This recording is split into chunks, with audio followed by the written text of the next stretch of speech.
I'm Brittany Lewis with Forbes Breaking News. At a press briefing on Monday, Florida Governor Ron Desantis blasted what he called lockdown states and touted his record of trying to keep schools open. While many teachers and school districts objected to his pushes, DeSantis has remained firm, claiming the school closures unnecessarily harm children. DeSantis also laced into those on the left who decried the police and blamed corporate news media outlets for their coverage. Let's listen in to the Florida Republican. We in Florida, there is no way we will ever support this WHO thing to send our stuff. That's not going to happen. No way.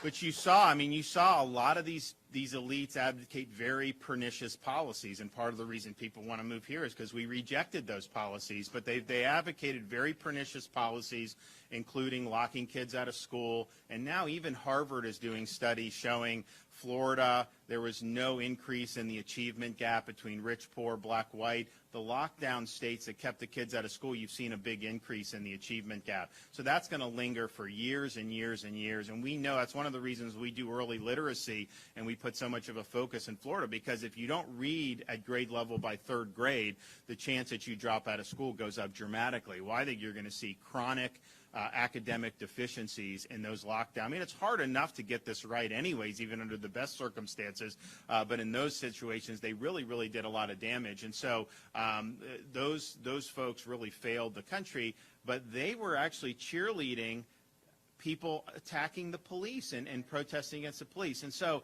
I don't see how you can do one, but you can't do any of this other stuff. And so it was all politics. It was all ideology. But when you look at how they were treated and how little support, and you have the media, how bad they would be with police officers trying to gin up opposition to the police. Very significant media outlets like NBC would do this.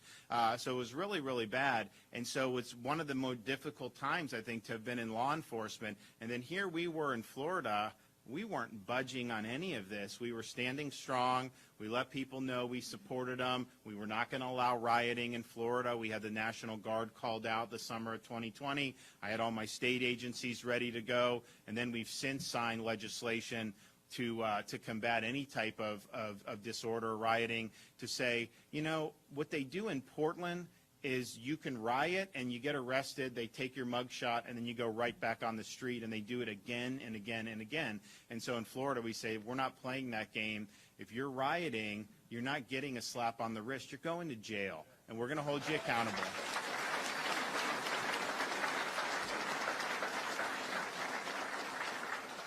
We also signed legislation that, and again, it's not going to be an issue in Cape Coral probably, hopefully, in many of our communities, particularly in this part of the state. But you look what's happening around the country, where they were slashing funding for law enforcement to, quote, defund the police. So we signed legislation prohibiting local governments from defunding law enforcement in the state of Florida. And a lot of other states are now doing it. They're doing it. They just said, the governor of Kansas vetoed this, and I think that's going to be a bad position when she's up for re-election. But a lot of other states have done this to make sure that we're protecting our citizens. You have like 3 yahoos on some city council, and they're able to put your life and liberty at risk with these insane policies. We're just not going to allow that to happen in the state of Florida. So I think we've done a lot to make this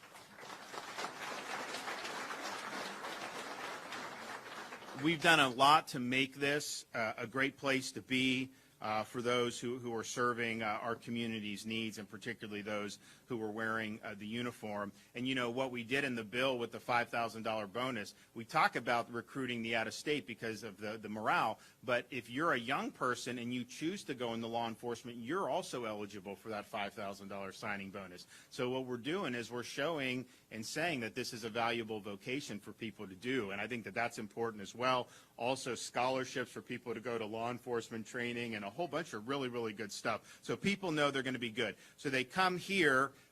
Any of our folks that are already here, people come, get the $5,000 bonus. Then you're able to apply to be a home buyer.